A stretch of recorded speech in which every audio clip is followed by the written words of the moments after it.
I'll pass on to Margaret and Helen for the next talk. Hello, thank you. We'll just get ourselves set up. You can hear me okay? Yeah, thank you. I think Helen's got the slides. Yes, well done, Helen. Okay. First of all, thank you, Elaine, for such beautiful visual effects and turtle stitch. Thank you. What we're going to talk about is the value of creative cross-curricular projects. So just to introduce ourselves, I'm Margaret Lowe and I'm based at the University of Warwick, and I do a lot of outreach with schools. I'm Helen Luckhurst and I've just started a new job this week.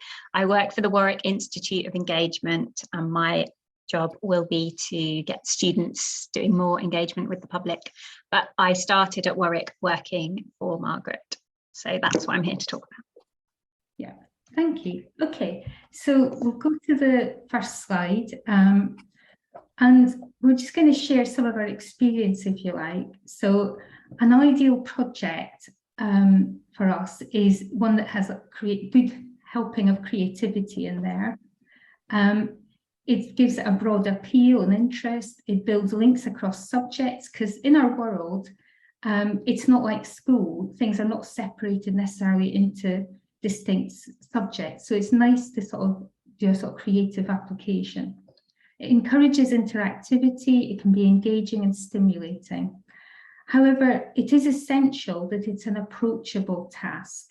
So it quite often needs to be carefully scaffolded to support and encourage engagement.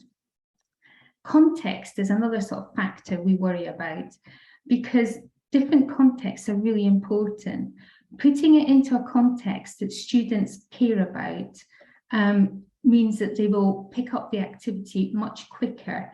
Otherwise, you have to spend a fair bit of time trying to get them to understand and put themselves into the position of the challenge of the problem you're trying to get going. So we love context that can be taken in different ways. The final part of the mix is community. It's important to be part of a community and a learning community. So much learning goes on in peer-to-peer learning. Now that could be in a classroom or it could be in an online community.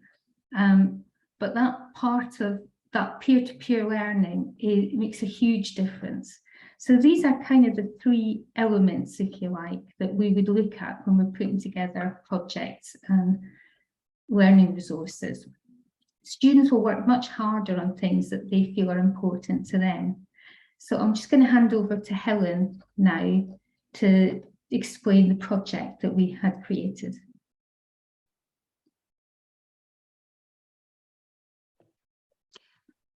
So Stitch in Time is the name of a project we created to run linked with the UK City of Culture, which was Coventry, which is where the University of Warwick is based.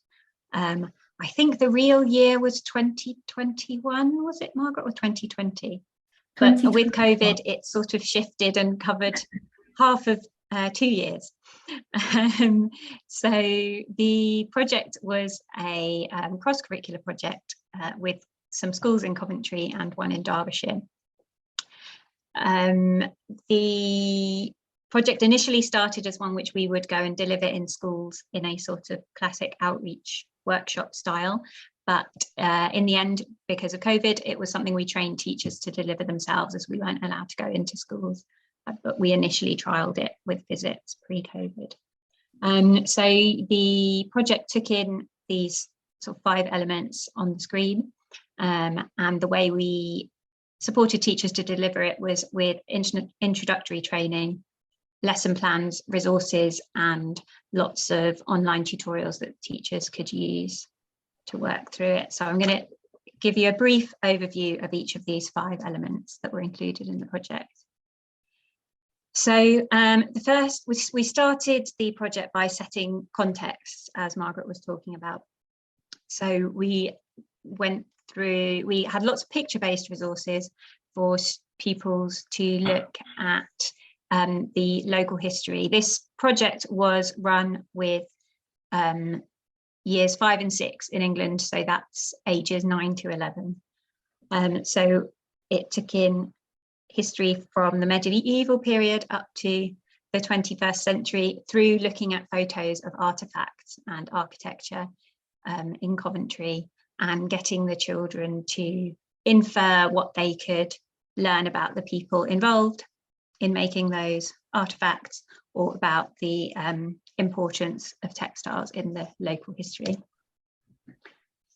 We also, in that context setting throughout the project, so in the lesson plans and the slides and resources that teachers were using, tried to help children understand the wider applications of software and control outside of what they're normally exposed to in the English curriculum, which is the majority of what they do is sort of gaming or basic robot programming at that age group. So this included an understanding of programming and control in industry, in leisure, and in the arts. Once we'd set the context, the next element of the project was for students to start learning to use turtle stitch through some mathematical exercises. The motivation for that, for us in planning it, was twofold. One was to help the teachers find a fun way of teaching some of the mathematical targets for their age group. But the other was to help the teachers to timetable the project in. So by linking it to things that they're required to teach, our hope was that would enable them the time to do this kind of unusual creative project. So the resources included activity sheets, questions and answer sheets that the students would have to do a little bit of maths and then check their own working out by writing a program on turtle stitch. So for example, they'd need to work out the angles they would need to make a hexagon, and then instead of just waiting to find out when the teacher marked it whether they'd got the angles right, they could test it by writing the program in turtle stitch and seeing if they did end up with the shape they were expecting to end up. So it linked to very specific targets in the curriculum, such as calculating angles, missing angles on a straight line, division, rotation, understanding of the properties of shapes. So the sort of 9 to 11 age range appropriate geometry. Through these exercises, which progressed lesson to lesson, at each step the children were also learning increasingly complex programming skills using turtle stitch. So it started with basic use of the environment, clicking and dragging, making simple shapes and lines, understanding how steps translated to actual real world millimeters or centimeters, then moving into making their own blocks, using parameters to change the size of a shape, and using variables to make patterns such as spirals.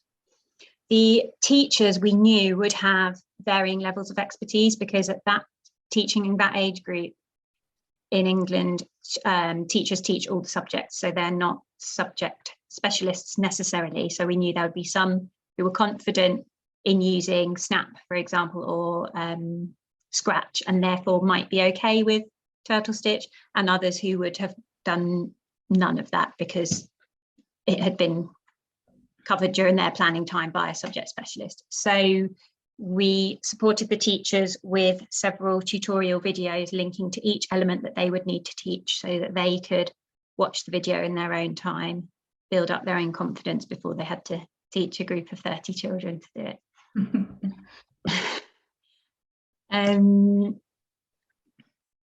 So once the children had learned all those skills, so how to apply the geometry on using turtle stitch, and how to create increasingly complex programming elements, we then gave the teachers kind of free rein on what to set as inspiration for their pattern design. So most of them kept within that kind of local history aspect of the project, given that they were doing it for City of Culture.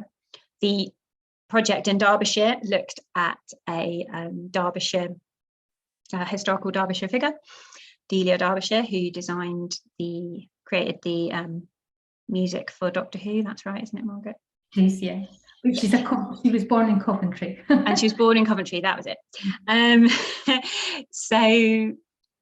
Most of them kept with, you can see some of the ideas that they had that were based on the history they've looked at. But the parameters we set were that they had to come up with a design that was a maximum of 10 by 10 centimetres, because we were going to be stitching the designs for them.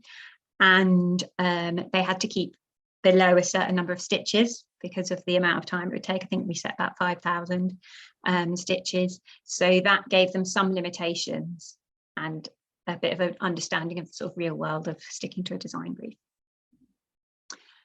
We found that doing that was really good for the students' motivation, because instead of just going through the set of skills and learning how to do each thing, they then at the end had a motivation to keep trying to use those skills to create the design that they'd made. So if they'd drawn out a design, they then had to work out, well, okay, what angles am I going to need to achieve this? So you can see some of the teachers and children's comments about what was motivating them. Another nice thing was that because Turtle Stitch is online, they could log in at home and show their parents, or do a bit of extra work at home, which is obviously always nice if you hear that they've been inspired to do something outside of the time when they have no choice. And then thinking about the skills that they learned, obviously they were learning programming skills as well as the teachers. And they were learning to apply their maths to a bit more of a real world context. They were learning to follow a brief, as I mentioned. But a big thing that came out of the teachers' comments and the students' comments was that they had to communicate with each other, because we required that they work in pairs, the kind of a paired coding approach of helping each other and checking the code with each other. They had to, a lot of them talked about the resilience that they had to use, because they were aiming for a particular design and then the code might not do what they were expecting it to do, and they would have to try again and try again. So that was really nice to hear. And although originally we were going to go in and deliver the project so that it was easy for teachers, I think COVID forced us into doing it a better way, which has meant that teachers have trained up themselves and gained these skills to deliver this kind of teaching in the future. And finally, we celebrated the project as part of a wider exhibition at the University of Warwick called Resonate Festival, which was reflecting on various projects that people at or with the university had done as part of City of Culture. So we displayed the final stitched items that the schools had made. So we'd stitched their work, sent it off to them, they'd put it together. You can see the one at the top is a Doctor Who scarf. The one at the bottom right is a peace quilt, and so on. Margaret, I'll hand over to you. Okay, so I thought it was useful just to briefly look at some of the example programmes the young people had done. I was quite surprised by some of the complexities of the things they had done. This particular one, they designed their own shape and then rotated it round in quite an interesting way. So although it looks like there's a bigger shape and a smaller shape in the middle, it's all made out from a slightly modified triangle shape. So that just shows they're exploring how to do different shapes. The next example looks at the use of functions. So I was delighted to see how much use there was made of functions in the children's code, particularly because we're working with non-specialist computing teachers, which I thought they'd be a bit more scared to get this far into things. But it just shows you how straightforward it is to do this in Snap or Turtle Stitch once somebody shows you how to do it. The third and final example shows the use of variables. I love the fact that they had meaningful variable names. They were exploring how to do different things. So overall, we were really blown away by the complexity of some of the code that had been produced. And I think the amount of time that the schools and the teachers and the children had spent on the project.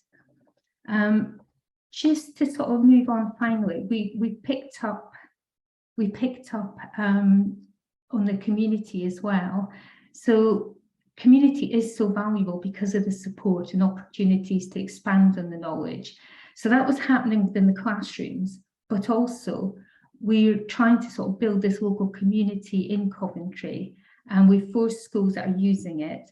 We're also exploring with a school in Derbyshire about whether to do a version of the project in their location with them. So that's going to be quite fun to carry on. We're raising awareness of the global turtle stitch community, which has been so valuable, particularly during lockdown. We've been sharing lots of ideas with each other. And I'm very happy to connect with others who are interested in this project in turtle stitch. All our resources are shared on our website. The final thing is just to acknowledge the international community. So Susan Ettenheim and Max Mussau, during lockdowns, collaborated with the young people in New York and Nairobi. They looked at patterns in their environment, then they created their designs, and they spent quite a long time developing this. So thank you for giving us a lovely international dimension to the community.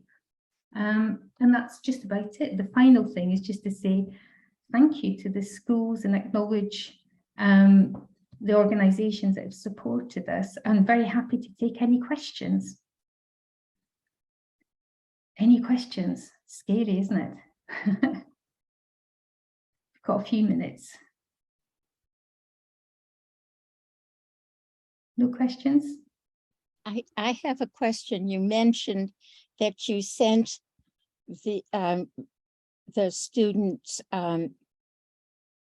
turtle stitch, the embroidered stitches back to the school and they assembled them. Could you say more about that, please? Yes, because of lockdown, we couldn't go into schools. So the schools did their designs, they uploaded them onto the Turtle Stitch website. We downloaded and stitched them at Warwick and then sent them back to the school. However, just in the last few weeks, I was able to go into one of those schools and show the 60 children there how they could go from the design. So we had 3 girls doing some coding. We then put it on the machine, stitched it in front of them. And it makes a huge difference, people seeing it being created. We did do videos of the work being created, but there was that separation, unfortunately, due to COVID. No, I was interested in how that they were patched together. Oh, some of the stitching or that the gluing, whatever. They did different things. Sorry, Cynthia. They did different things with them. I think the quilt, the piece quilt and the scarf, I think were stitched by the teachers. I don't know about the others. They were glued together to create a display. It was very much up to the teachers what was created in their classrooms. They were wonderfully displayed, but I could see that there was a range. And I was just curious that. So there was a lot of use of glue in some of them. Others were stitched. So. Did the students get something to take home, or was it kept at school? It's been put up in, most of them have been put up in schools, displayed as a permanent reminder of City Culture. So you didn't make two. No, it was a bit of a challenge just doing one, I'm afraid, but it would have been lovely to do that. It would have been. We were just grateful to the teachers that stuck with the project, because we were hoping to work with a lot more, but obviously that was pre-COVID. So yeah. Thank you. That's okay. Any other things? I was intrigued by the concepts the students used to represent turtle stitch designs. It was interesting to see the back door of the design. Us looking at them wouldn't wouldn't necessarily know that they were representing something. So that was very interesting to me. Yeah, and the teachers, so we've got links to the website which we can share in a minute, but we've got some videos recorded of to the school's teachers where they actually talk about the resilience and all the things that they benefited. So there's some lovely, we were so pleased when we saw what the teachers said about the project and the kids actually. So thank you.